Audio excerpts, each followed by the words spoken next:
How you like that? How you like that? Da da da da da da da. Bada bing, bada boom, boom, boom.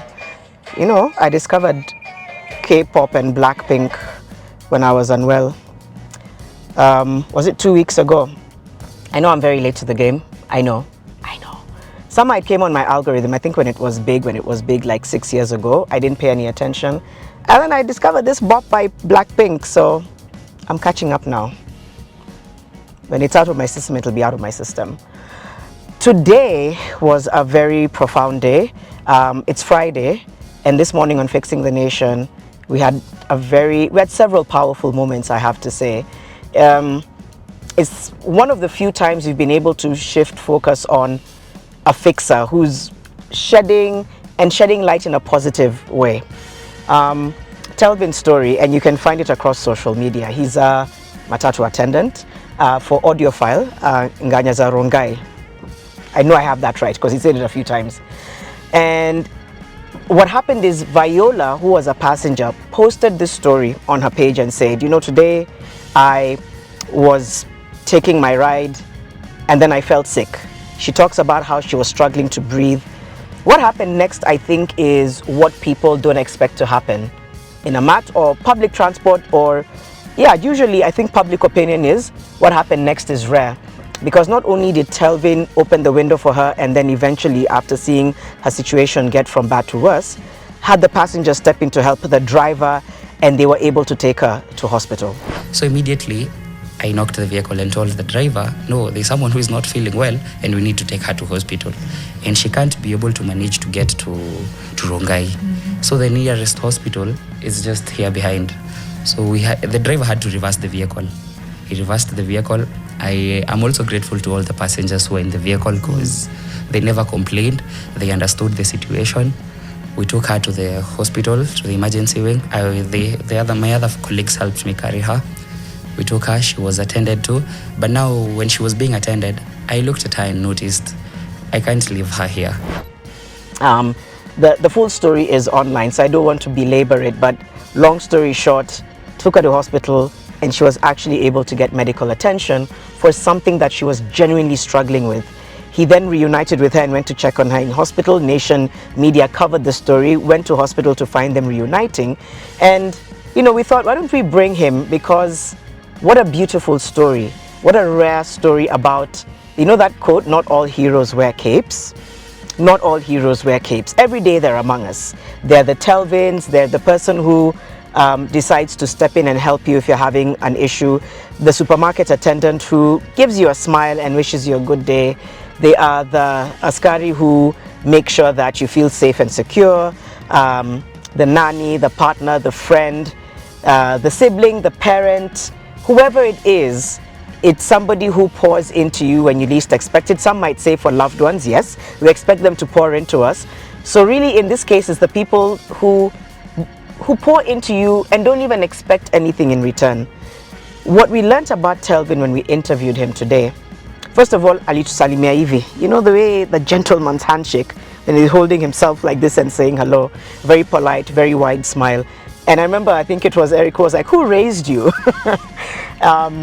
Because from the onset, he just came across as, you know, it's not even humble brag, just very genuinely chill and unaware of the impact that his story had in his interaction with Viola. So we wanted to profile, how do you find it in you, within your job, in a situation that you don't have any control of, and in some circumstances you'd rather say you need to alight, this isi shida yangu, and instead what you do is choose to help. And he just talks about his life story, how he's always known that kindness is free. Arrogance is what doesn't get you anywhere. He never anticipated that his story would be a national story. He talked about losing his mom, and I remember he said, I didn't want that to happen to me all over again. When my mom died, I wasn't there. I'll even get emotional because we all got emotional on set. But he said, I wasn't there. And why would I want to see that happen to somebody who I can see is clearly so having such a severe medical attack that could lead to her death? Viola later said to him on a call, we patched her into studio and surprised him because we didn't think she'd call. She called, and then we surprised him by saying, hey, somebody wants to say something to you. And one of the things she said is, because of you, my children still have a mom. Thank you so much for saving my life. If not for you, if not for your actions, my kids will not have a mother right now. My parents will not have a daughter right now. But thank you. Thank you so much for you and your circle, your bosses, and your driver, Benson Kana. Oh, yeah, that was, there's sometimes you do this work, you talk to people on set, you share stories of what's happening in the country, and you don't know that sometimes a story can really shift you. And so I think Telvin's story is a testament to the fact that it doesn't cost you anything to do the right thing. But I think we've been so consumed by how sad and angry we are. We've been so consumed by how much is going on around us. And I always validate how people are feeling. So what did Telvin's story teach us? I think some of the takeaways are, you don't need wealth you don't need wealth to be generous. He kept saying something like, you don't need a title to do the right thing, right? You just need a heart. You need your heart in the right place. You need to remember, this heart that's beating, this heart that's pumping blood through your body also holds compassion and humanity. So lean into that. He also taught us that compassion is not weakness, it's actually courage. It's actually a strength. Because think about it, what he did, sometimes you do something without anybody watching. And you know why that's brave? Because you don't know how that's going to turn out. You don't know. So it's actually a sign of courage. And I think we now know over and over again, we've heard it, we need to be able to learn that vulnerability is no longer considered a weakness that it once was. We now know in totality that vulnerability and compassion are strengths. So tap into that. He also taught us that your position in life doesn't need to limit your impact.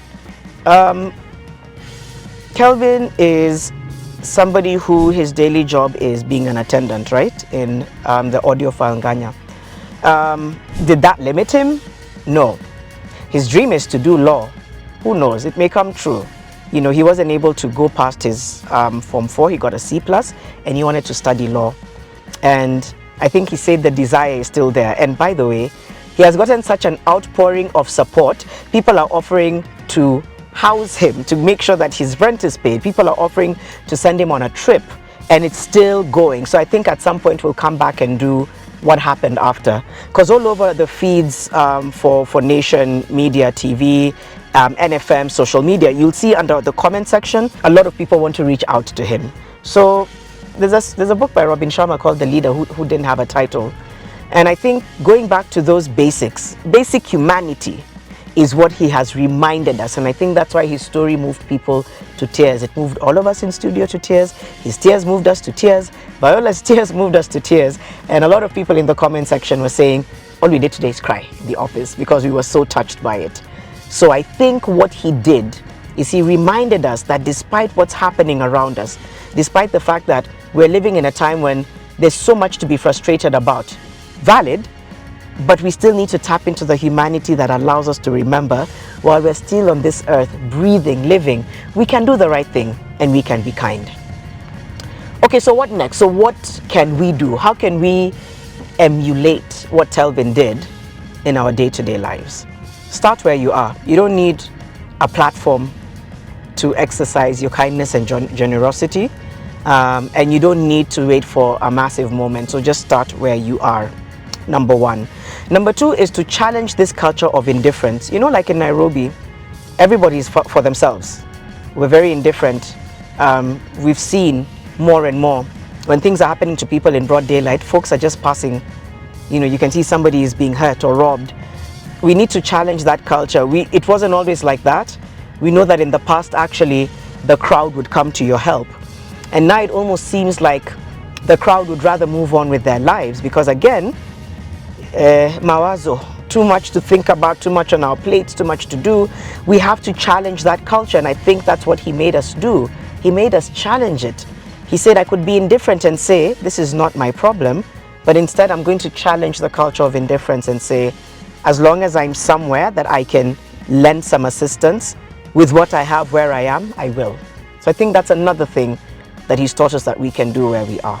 We can teach compassion, whether it's in school, whether it's with your friends, whether it's in a community, whether it's as a volunteer.